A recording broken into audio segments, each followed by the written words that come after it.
Hey, what's up, everyone? It's Global History Night. Yeah, what's going on, everybody? It's Anna. Global History Night. It's going. It's Anna and DJ Rowe checking out the sound. How's it Yes. sound? Sound good? Yeah, it sounds good. All It's right. good. All right. Good. Good. Well, happy 4th of July, everybody. It's been a kind of interesting week, huh? I mean, it always is, but it's a week where people are choosing to be arrested, and Yeah. Colin Kaepernick is Who'd you call posting. him? What's his face? How are you supposed to pronounce it? Colin Kaepernick. Huh? He said Kaepernick. Yes, and how do you pronounce it? Colin Kaepernick. So I used a long A instead of a short A. What you gotta So get, what? man? That's Colin Kaepernick. You gotta say Colin Okay. Kaepernick. Or say Fine. Cap. Okay, Cap. That's like me saying, instead of saying burn dog, that's like me saying bean dog. Oh no, no, no, Beer it's dog. not. No, it's not, man. Shit. We'll get to him. Oh, man. Anna better never, ever post anything about Bernie. Oh, I'm gonna be the first one to find it. Fine, man. Here he is going after my pronunciation. Hey, I don't go after people's pronunciation except for when they say Bayard Rustin instead of Bayard, which is fucking stupid. Anyway, so he's posting quotes from Frederick Douglass, the abolitionist. Did you see that? I haven't seen that. Well, it was only getting posted everywhere, and then Senator Ted Cruz posted saying, "Well, you left out the rest of it because it was some passages about basically what you might expect from an abolitionist saying, this is y'all's celebration, basically, with 4th of July." But then Ted Cruz went ahead and printed and posted the rest of the quote, where Frederick Douglass actually does talk about being an American also. So I don't know. Then it turned into comments saying that here's like a white man trying to tell a black man how to interpret things, and he wasn't. All he was doing was saying include the whole speech. So Right. yeah. So I don't know. I mean, I appreciate getting a chance to read some of Frederick Douglass's words. And my friend Quentin, he's an interesting guy we should have on here, was posting about the Declaration of Independence because he'd read it, Right. which was pretty impressive. I haven't read the Declaration of Independence. Me either. Yeah. Well, maybe I'll do that before our next show and tell you about it. But anyway, so that was interesting. I mean, it's kind of a strange time to think about living in our country. So, did you see any of the President's Parade? No. Yeah. I don't really care that much. 4th of July. It's just. Yeah. It's about fireworks for me. I watch fireworks. Oh, yeah, that's cool. Yeah. Yeah, I'm not really. Well, it was sort of crazy. I mean, Trump has been trying to have a military parade for a couple of years, and he wants to like compete with his friend in North Korea. Didn't he try to? Wasn't he the first? They said he was like the first president to ever speak during it. They said something about him. He was the first one to make a speech, or something, or be political. Yeah. They said something about something That's he did what that they most were presidents have never saying. done. Yeah, they were accusing him, of making it political when it's just supposed to be about the country, and that there were going to be people selling merchandise there for his re-election campaign and all of that. And I didn't listen to the speech because I don't want to listen to him any more than I absolutely have to. But it turned out it actually was like the sanest speech he's ever given. It was about military history, Mm-hmm. but So it was one of the saner speeches he's given, except for he got mixed up and started talking about the Revolutionary War soldiers capturing airports. Yeah. So what made him talk about all that? Well, he blamed the teleprompter. What, the part about the airports? Yeah, what? He blamed the teleprompter. But so the comments I've been seeing is that, you know, I mean, he's not just crazy, he has dementia. And, because when you look at his sentences, they don't make sense. Yeah. And, you know, people that track that sort of thing are saying that it's getting worse. And so when he was at the G20... So, I mean, does he really have dementia, or is people just making fun? I don't know. I'm serious. Oh, it's quite possible. Yeah. Okay. Because... Yeah, something or other, because I can you never turn that off? It's kind of Oh yeah, distracting me. we I just usually do. noticed. I know. I need to pay attention. Yeah. Because usually that's what I'm saying. Everybody says it, but I'm kind of like, are they just saying it because he always just says erratic stuff, or does he seriously have that? Well, both. A little bit of both, huh? Yeah. When you look at what he says, you look at his whole statements, they really don't make sense. They're not just crazy. Some of them don't make sense. Or else he'll repeat the same thing over and over, and his sentences kind of break off in the middle. And, I mean, he just says a lot of things that don't make sense. And, yeah, so it definitely does sound like some sort of degenerative thing, dementia. And so this week he was at the G20, and Ivanka, his daughter, was with him, and it was pretty funny. There was this video released by the government of France showing Ivanka butting into a conversation. Okay, it was the Prime Minister of the United Kingdom, Theresa May, then Justin Trudeau from Canada, and Emmanuel Macron from France, so, you know, 3 presidents and prime ministers, and Christine Lagarde, who is the head of the World Bank. And so they're having a conversation, and, you know, if I was in a group of people like that, I would be listening. Okay, Mm-hmm. These are some pretty high-powered people. So it showed Ivanka, like, butting into the conversation and just coming up with a bunch of nonsense, and them just looking at her like, what the fuck, and the head of the World Bank rolling her eyes. And so people were pretty offended at Ivanka being being part of the G20 and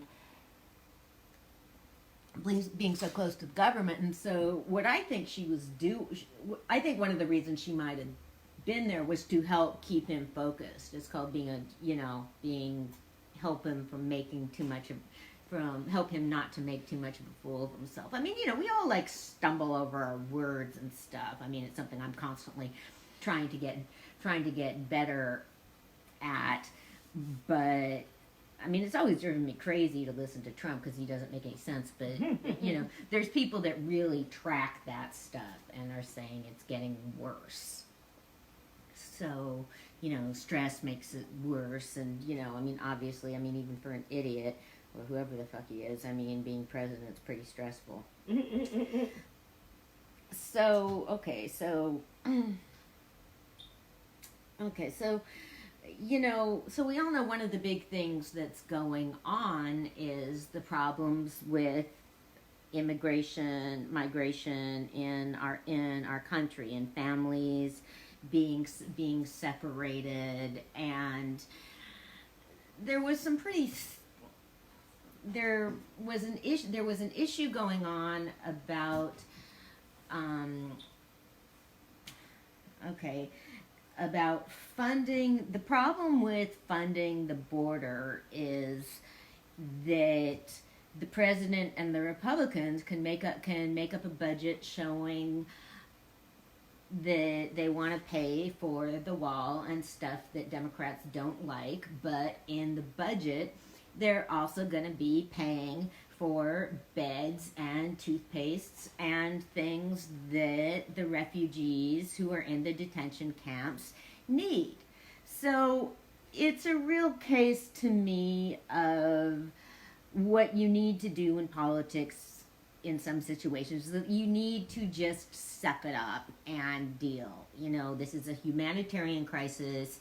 These people need beds, and, you know, fucking vote to get them beds. Okay? You can't just be acting all pure. So basically, you know, I mean, because when you have something like that sort of humanitarian crisis and the people, like, crowded into these detention centers, concentration camps, whatever you want to call them, I mean, everybody can agree that that looks bad, and both sides are blaming each other. And the Republicans are claiming that the reason it's happening is because the Democrats won't vote to give them money for the services, and, you know, to fund ICE, to fund the immigration services. And the Democrats didn't want to do it because they don't like ICE. But it's just like, okay, well, meanwhile, while you don't like something, you have a bunch of refugees in a detention center that need beds. Right. So they finally did vote yes. So some more services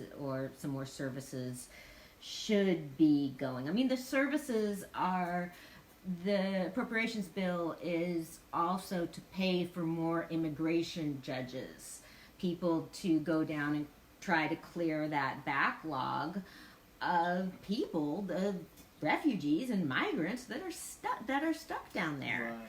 And so you just need to, when you're dealing with a humanitarian disaster, you need to just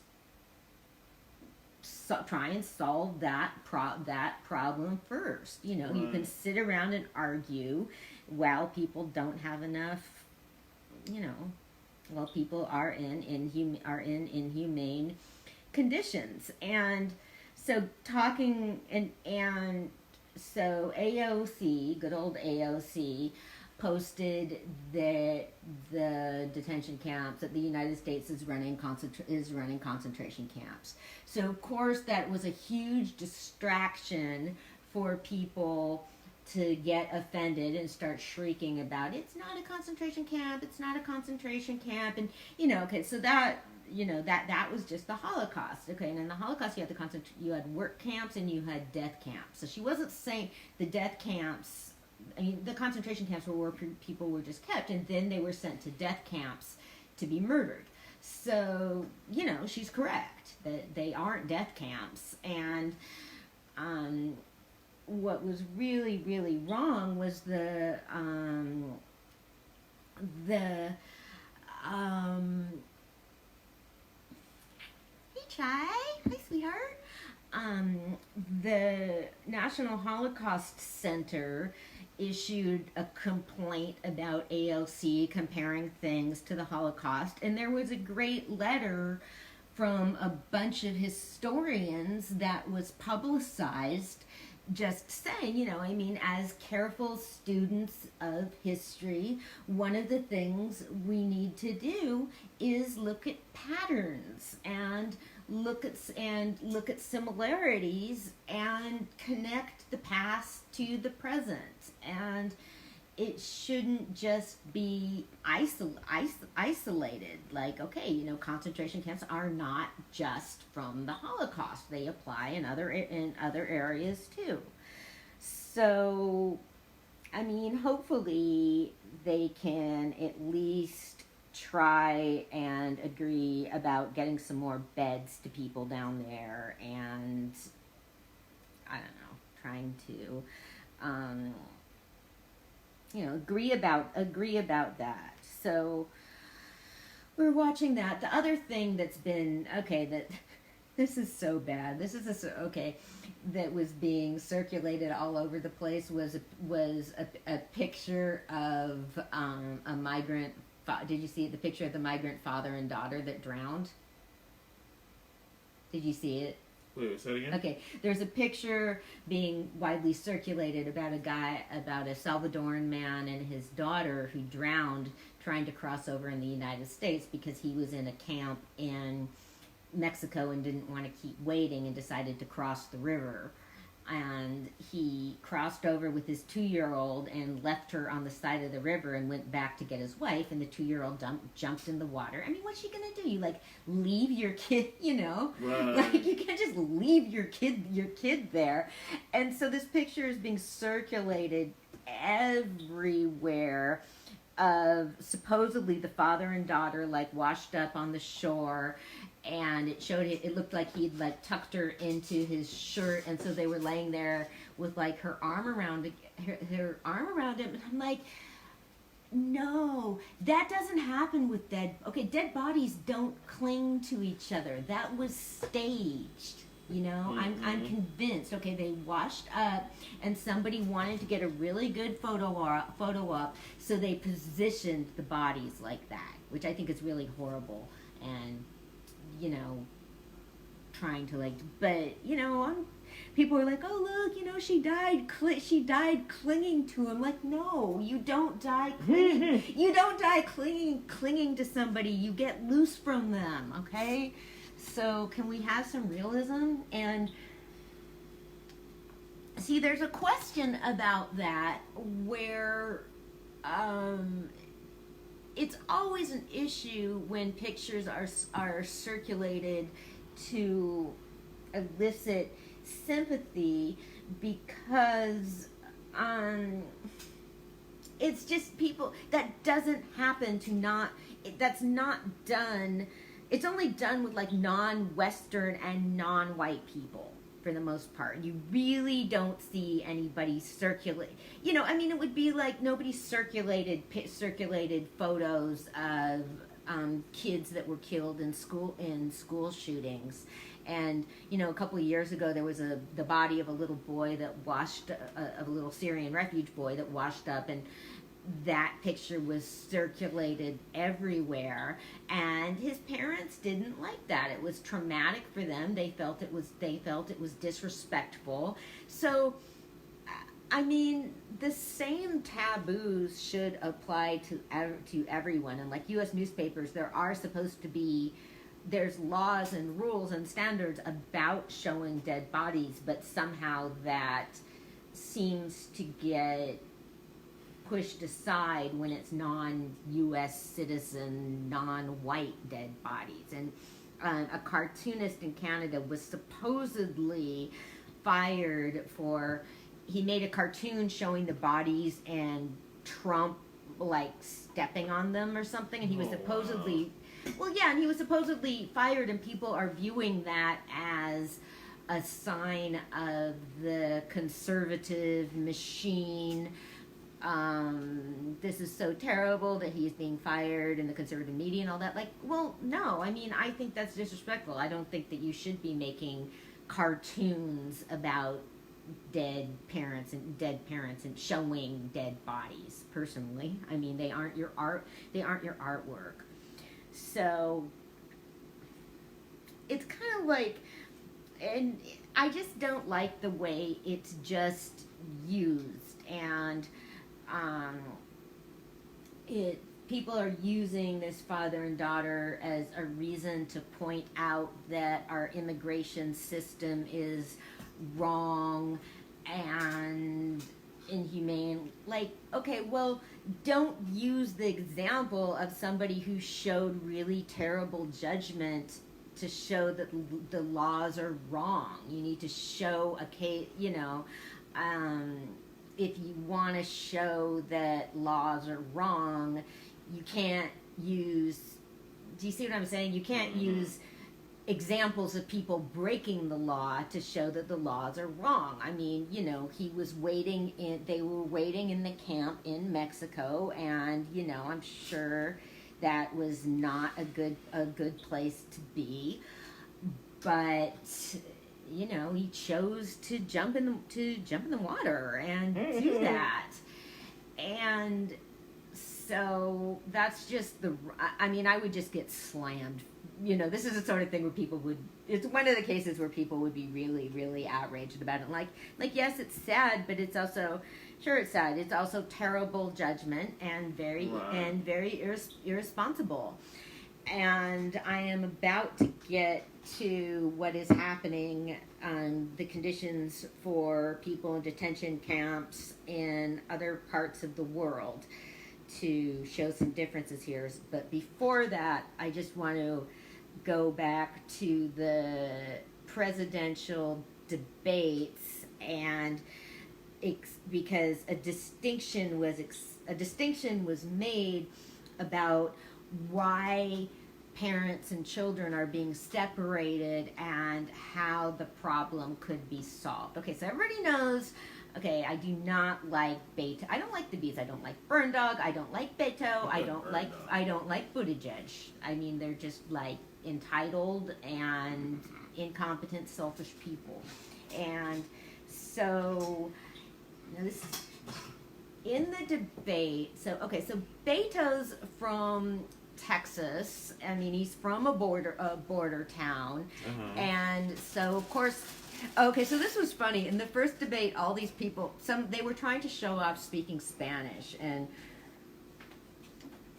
apparently none of them speaks. The people that Beto spoke Spanish, and so then Cory Booker did, and apparently, Beto supposedly spoken Spanish his whole life, but apparently from what I read, he doesn't even speak it that well, and Cory Booker studied in Ecuador, so he was speaking like Ecuador accented Spanish, and to me it's just sort of like, it's kind of like stupid and patronizing. I do have to say this though. I mean, it also is geographics too.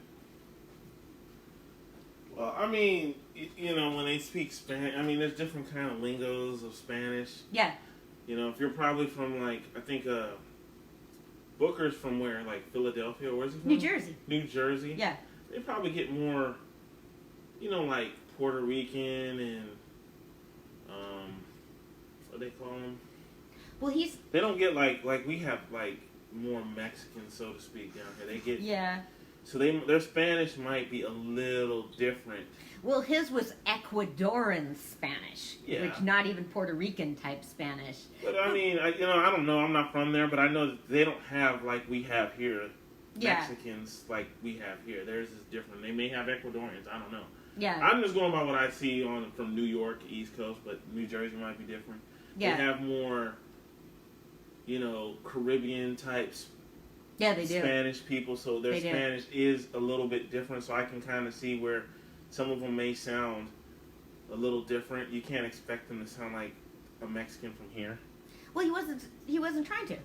Yeah. I mean, it was for the entire country. What people said was that none of them really spoke Spanish that well in the first place. And the comparison I saw was that it's kind of like when you go to a Mexican restaurant with your dad and they try and start speaking Spanish to the way. My dad doesn't do that, but we have a friend of my family does, and it's really fucking embarrassing. He's like this old guy, and he starts in. Yeah. It's embarrassing. Where they try to fit in. They say stuff that they might have practiced to say or learned to say, and so it's not really flowing. It's kind of like you read like a tourist book or something. Yeah. I know what you're saying. Yeah. Hola. Exactly. Exactly. And it's just really, to me, it's just kind of it's sort of patronizing. And the same guy not only does he do that, it's really embarrassing. He gets into conversations with the servers, and I'm just thinking, like, man, these people don't want to talk to you, okay? Right. Order your food and shut up. Order your food and shut up. Exactly. It's really embarrassing.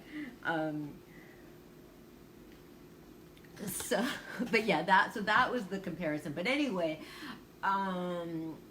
so the reason that families are being separated is because crossing the border is now, they made it into a crime, and it used to, see, and again, I forget, it's not the difference between a crime or a misdemeanor, but crossing the border illegally was made into a crime. I don't know, it's probably not correct. And so that's why they're separating families.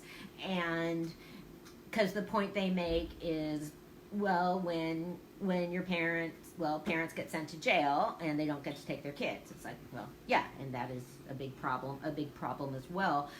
But when it was just a misdemeanor or something, they could be released and being asked to come back. Right. And so that's why. And so there's Julian Castro, and he's running for president, and he was in Obama's cabinet. Okay, so there's these are twin brothers, Julian and Joaquin Castro. So I was just like, shit, man, how are you? They're twins. They're both in Democratic. One's a congressman. One was a mayor. I think they were both in the Obama administration. So the one that's not running for president grew a beard so that people could tell them apart. But so anyway, there was some squaring off going on between Julian Castro and Beto O'Rourke, because they're both Texas. They're both from Texas. They're both Congress people, and they're both like young. And so, so it turned out.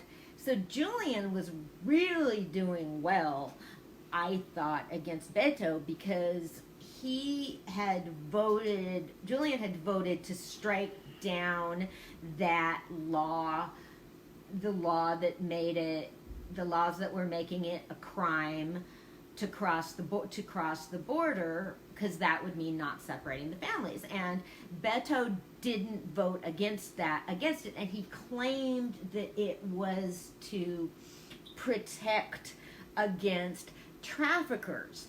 And Julian was pointing out, like, no, you're wrong. It's like trafficking is already illegal. Right. Okay, there's already like laws to prevent trafficking. Right. There's already laws to punish trafficking, and so you shouldn't have. And so again, it was a situation of don't make a law be a just in case sort of thing. So anyway, Beto looked bad. So I was pleased. And then Joaquin Castro looked good. See, I always get the lowdown from my dad. And Dad just said, well, Castro had no place to go but up. Yes, Dad. I know. I get the lowdown from my dad for everything. So that was that. But then before we move on to some migrants in other states, I just got to get back to the second debate and Kamala. Okay, did you see her take down Biden? Yeah, I saw that. Yes. What'd you think? Yeah, she did her thing. She did really well. I don't know, man. I kind of like Biden, but... Me too, but he's looking bad. I know, dude.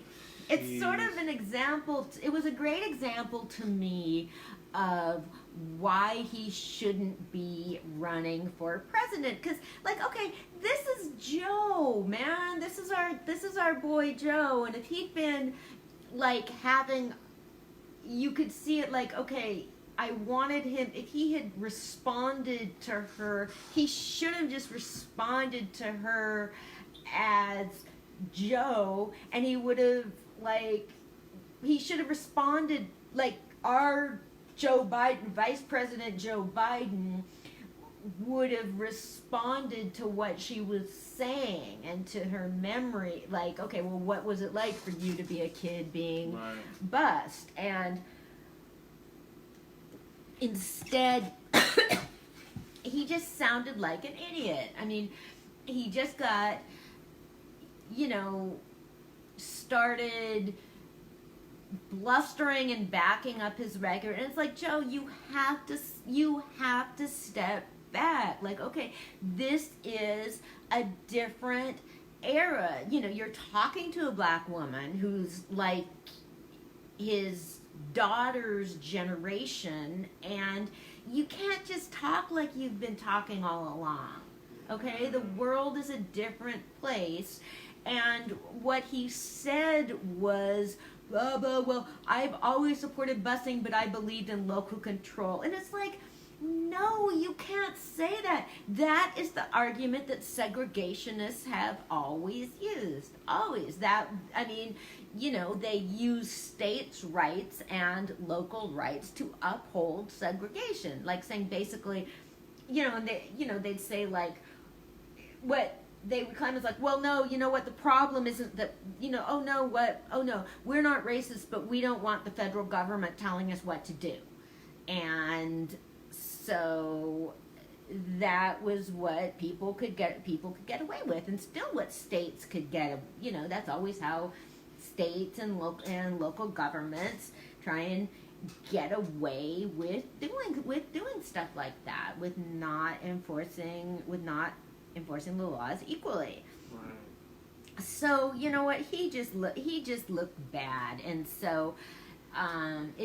Kamala was she just showed how good being a prosecutor is. It was just something she really knows how to do. And I didn't come up with this. I read a comment explaining that like what made it so powerful is that she was on the attack from the perspective of a victim.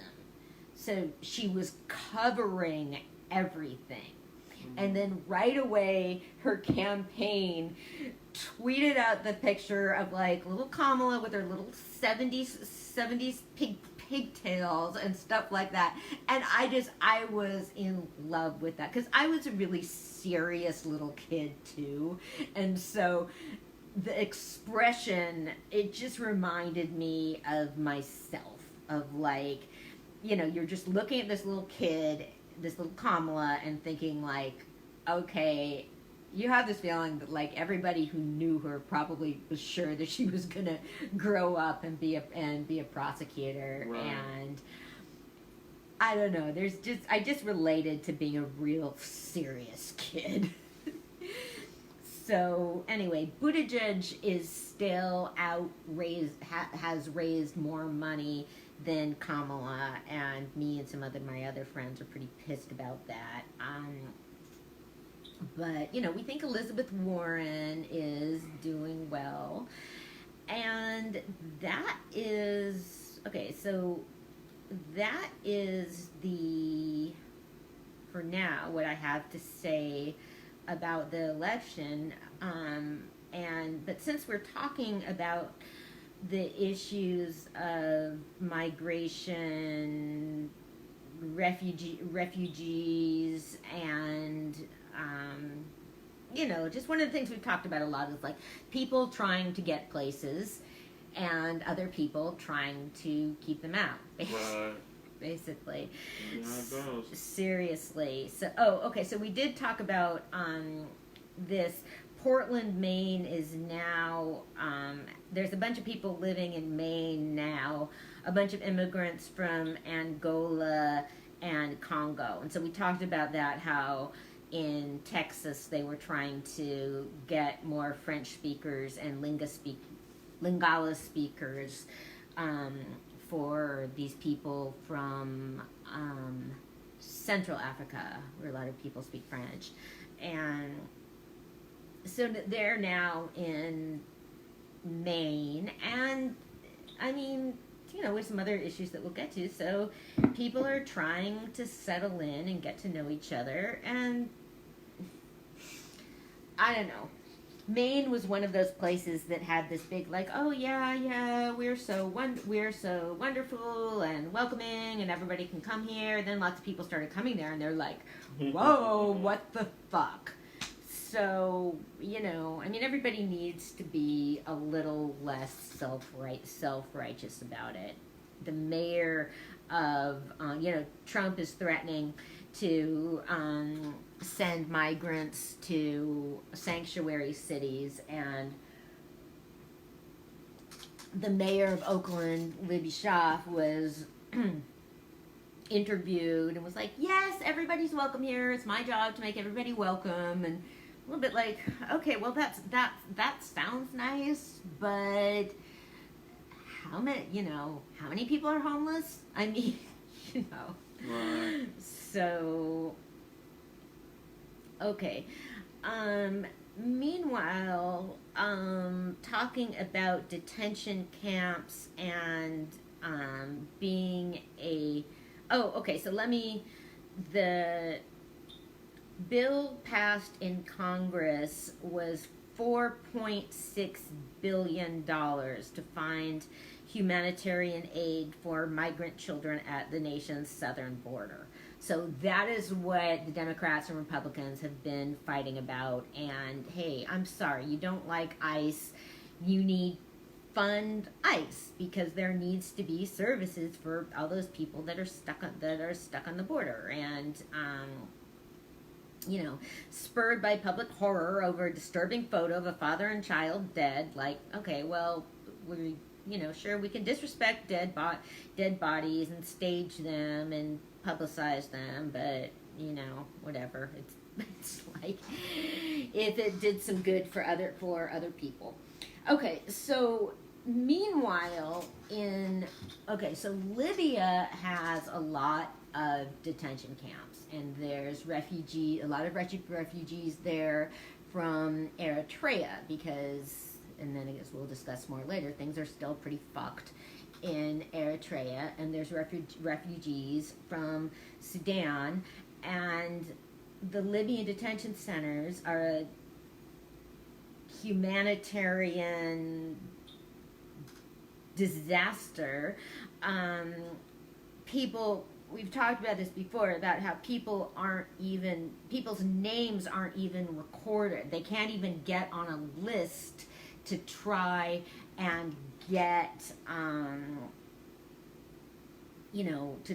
get amnesty somewhere, Mm-hmm. and to try and get asylum somewhere. And that's also a big problem in the United States, from what I understand. Somehow the United States services couldn't keep track of, some of that money needs to go to reunite parents and children, and man, what the hell, man? You see, okay, it should just be like a hospital. Okay, somebody comes in, you see people come in with their kids, slap a bracelet on both of them, right. both of them. But and then again, but anyway, so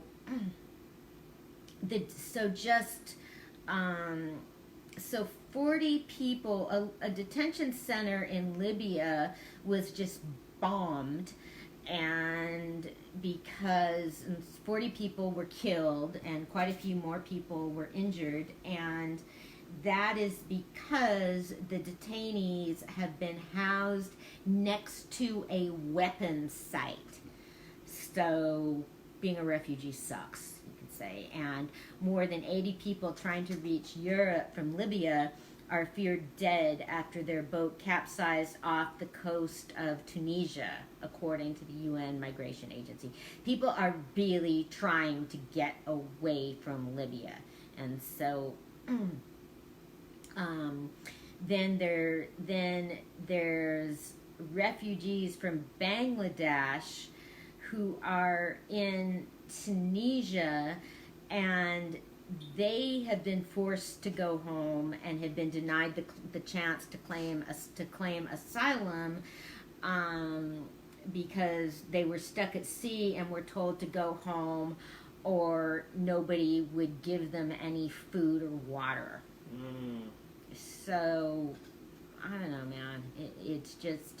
It's a crisis all over the world of people trying to get away from something, and from something bad, and being in really terrible situations and not being able to get any options or any help. So okay, there are some major badasses in this whole saga, and they are one of them is a young German woman who's a ship's captain. Okay, that's pretty badass, man. You don't see like that many like young women that are like, driving boats around, do you? Do you?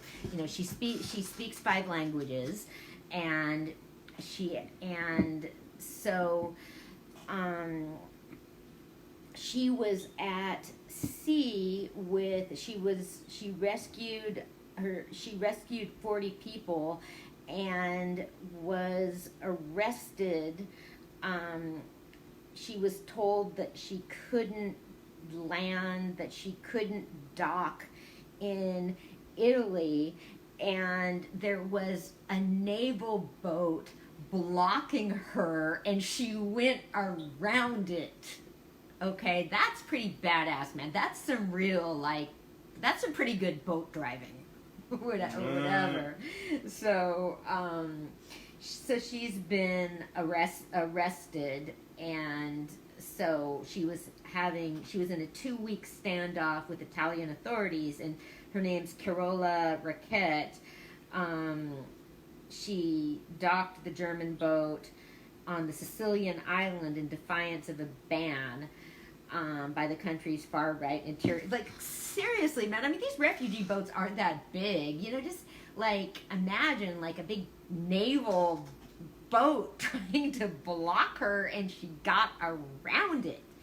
So that is pretty amazing. And she said that she's doing this because she doesn't have a family. She doesn't have her own family, and so, man, she knows how to drive a boat, so she's doing it. So that was pretty amazing, and she could get sent to jail for this, and that's just real bravery. I mean, and she said that, you know, there were people on board that needed medical attention, and it's just, it goes against like law, like international laws of boats, and so you're supposed to like let people dock, and you know, there's now people aren't supposed to be picking up refugees that are in these boats, and you know, and we've talked about this before. The European Union struck a deal with Libya to set up detention centers for migrants, and the migrants are being abused there, and these people are being paid.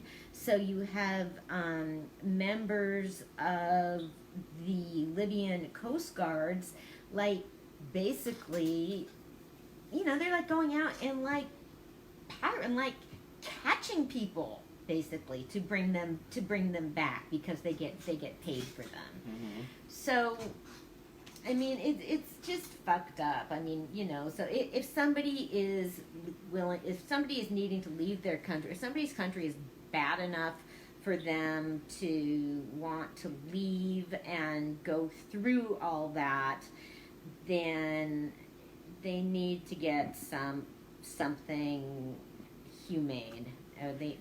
Something has to be done for them. Well, yeah. I don't know how to. Yeah, that's the hard part. How can they work that, though? If you really think about, how can they work that? We're trying to come up with humane solutions. Yeah, because you're not in their country, so yeah. What can you do if you're not in their country? Well, yeah, it's really hard, and I feel like what I wish the United States would do was like, okay, well, so long as we have all this might and power from ICE, why don't they just send them down to these countries where people are being, send them down to like help protect people that are being terrorized in their own countries, so that they don't have to come here. You know what I think it is? I think America, and I think with the little stuff that we do with these wars here and there, that we're starting, I think we stretch ourselves. So even if we wanted to do that, we're already into it with Iran right now. Yeah. You can't stretch. See, that's what I'm saying. That's what I think we do wars for things we we shouldn't even be. You know what I'm saying? Well, that's true. That's my opinion on it. Well, that's real true. That's if we went true. like you said, and we got all these ice together, and okay, let's go to this country and spend time. Maybe, I mean, I hate to say it like this, but if they overthrew the country and put someone in, even that's an American, what do you call it? An American puppet. Yeah, we can say American puppet. That's a good one. Yeah. That's a better way to put a puppet in an area that needs help than putting puppets in areas that they got oil, so we can put a puppet there and take it over. Yeah. But, you know what I'm saying, it doesn't work like that. We go to war for something out of it. Apparently now, I didn't even realize now that the U.S. is producing a lot of our own oil. I was listening to a lecture about how and why the West should disengage from Saudi Arabia. I used to hear that a long time ago, even when I was in high school, that we had our own oil. Well, now we're producing it. But I think the problem is that, we're being greedy. We want to control all the oil. Well, yeah, but that was there. There's that Al Jazeera journalist I like a lot, Mehdi Hassan, and so I was listening to a debate that he was in about how and why the West should how and why the West should entirely separate from Saudi Arabia, and he was saying that I had no idea. It was like we don't even need the oil that much, and it's a control issue. Well, that too, but and that's I'm like, well, shit, man. If we're producing so much oil, why don't more people have jobs? See, I didn't even know that. But okay, speaking of Saudi Arabia, guess who's going there? Nicki Minaj. Yes, isn't that cool? It's cool. I think it's good, but I don't know. I don't think there's nothing wrong with it. I mean, a lot of stars, not necessarily Saudi Arabia, but what tends to happen is once they kind of did their little, their superstar life here, they usually go off to other countries anyway. Yeah. To get the money, and that's how they keep making money. Yeah. I remember I was watching. I think it was I don't know if it was the Temptations movie. Same thing happened to them when when they weren't making the money down here. They started going all over different countries in Europe and all over that, and they were making their money out that way. Well, I think what also happens is that I think a lot of big stars go. I mean, some of these people are so rich, they have stars go over and just sort of do private parties for them. Like Beyonce's done that. I believe that too. Yeah, that's kind of stuff too. But once they get to the point where they're not touring, you notice that they do a lot of. They always say, well, they're like, everybody's like, well, we haven't heard from you. Where are you at? Well, I'm not. I did my stuff here. I'm touring in Europe, in Africa, and different places now. And most of the time, that's like their second tour. They go out the country. They do their first one in the country when they first come out and it's really popular. But then after it's not as popular down here, they seem to go to other countries and do the same tour. Well, but it's worldwide. But they're worldwide stars. A lot of them are. I mean, and more so now. I think the thing about my understanding with Nicki Minaj is that she's going to do a music festival. She's not just going over to just do someone's private party.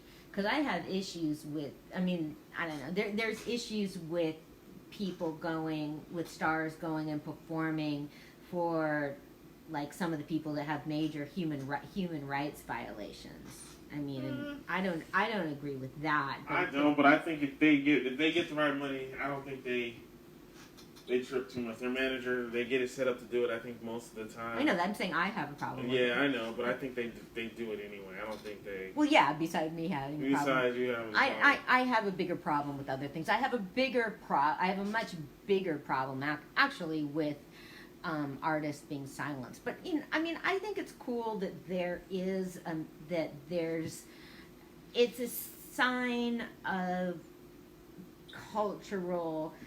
the cultural restrictions easing a little bit in Saudi Arabia. The fact this is a music festival, and there hasn't been music festivals like this in Saudi Arabia before. Right. So that's what I think is cool about it. I'm sure it's not like they have, as I said, they have you know, they probably had I'm sure they had like Michael Jackson putting on private concerts Oh, of for them. course. They have so much money they can do it. Yeah, that's why most of them, when they finish here and after they get all their stuff going on here, what do they always say? Like, they want to go out the country. Yeah. That's what they said Michael was going to do. Well, yeah, and and Beyonce, Jennifer Lopez does it. They'll go someplace and can make like $1 million for 2 hours or something. They do. So, they always do. It's like clockwork. Once their fame goes down a little bit here, they do this. They just take it over to another country. But this is different. This is a music festival. It's a public event, so people will be there. Saudis will be there, and I'm sure it'll be. Right. It'll be. Well, I don't know. I don't see her doing a normal concert in Saudi Arabia. Well, they would have to probably Arabia. Do like a music festival or something there. I just don't see. That's what it is, though. It is a music festival. I don't see them doing like a concert. Well, it's a music festival. It's a concert. Technically, but I'm saying like, like how we do concerts here, where you go to a place and pay money to go see it. Yeah. Do you think it's like a concert where they're just letting them come to see it, or do you think people are actually paying? Well, either way, I don't think that's a significant difference. I think the point is that it's a music event for the public, right. And Saudi Arabia hasn't had things like this before. That's what I was trying. Yeah, that's what I'm so saying. that's what I think is cool. Yeah. So yeah. So I think that's cool. She's an interesting choice. I think. Well, the other one was probably like her. Well, yeah, but I mean, because her whole thing is like so sexual and all that, but they make women. This newer generation has more access to listening to more music. Well, they do, but they still can't have jobs. They still have to be all covered up and all that. You got to understand, a lot of them still have to do that, but I think they hide what they want to feel and how they like it. So a lot of them might have heard Nicki Minaj. Well, of course they have. But they can't be like us, like, we're going to the party. We can dance and X. Oh, they do. They can't really do all that. I mean, they totally have lives, but I mean, it's cool, because if it's shit, I mean, Saudi women can get like killed for not going out in an abaya or whatever. Like they can get thrown in jail for that. They can't inherit property. They only just got permission to drive. They can't leave the country without permission from their husband, and then if they don't have a husband, it just goes to like the next male relative, like the father or the brother or whatever they have. Yeah, it could even be their son. Wow. Yeah. So I don't know. It's like incremental steps. So, okay, we're gonna take a break. Nice. Okay, and we will be back shortly. So thank you everyone for listening, and we'll be back.